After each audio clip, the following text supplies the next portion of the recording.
দেখো বন্ধুরা, তোমাদেরকে নতুন আর একটা জায়গায় ঠাকুর দেখতে নিয়ে এলাম। তোমরাও দেখো আর আমরাও দেখতে থাকি। আর কেমন হয়েছে ভিডিওটা তোমরা সবাই বলো। আর ভিডিওটা কেউ স্কিপ করো না, এর মধ্যে একটা স্পেশাল কিছু আছে তোমাদের জন্যে, তোমরা সবাই দেখতে থাকো।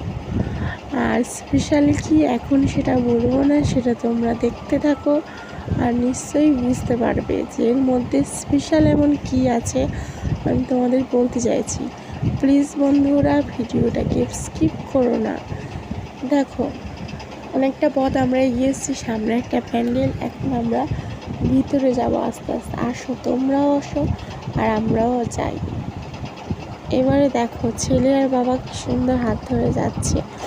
আমি তো আর ক্যামেরাম্যান, আমাকে তো ওরা ভিডিওর মধ্যে নেয়নি, সে কারণে আমিই ওদের ভিডিও ধরে দিচ্ছি। তোমরা সবাই দেখো।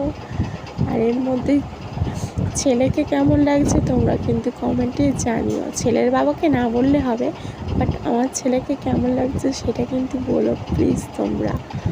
আর দেখো এর মধ্যে স্পেশাল এমন কি আছে বলছিলাম। দেখো দেখো বাবা ছেলে আস্তে আস্তে গুটি গুটি পায়ে ঠাকুর মণ্ডপে থানে ভিতরে ঢুকছে, প্যান্ডেলের ভিতর দিয়ে। দেখতে থাকো ঠাকুরটা কেমন হয়েছে তোমরা কিন্তু কমেন্টে জানিও। আর আমাদের বারুইপুরের মধ্যে যদি তোমাদের বাড়ি হয়ে থাকে তাহলে তোমরা কমেন্টে জানিও যে এটা কোন জায়গায় ঠাকুর। দেখো বন্ধুরা এর মধ্যে স্পেশাল কি আছে।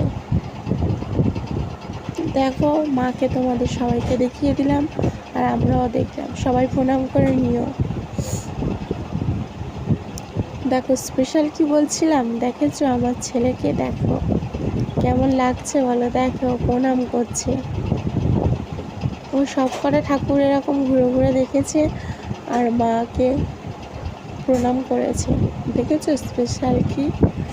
আর আমি তো ক্যামেরাম্যান, আমাকে হয়তো কেউ নেয়নি, সে কারণে আমি নিজে নিজে একা একা ক্যামেরা করে ভিডিও করে নিলাম একটু। ততক্ষণের জন্য ভালো।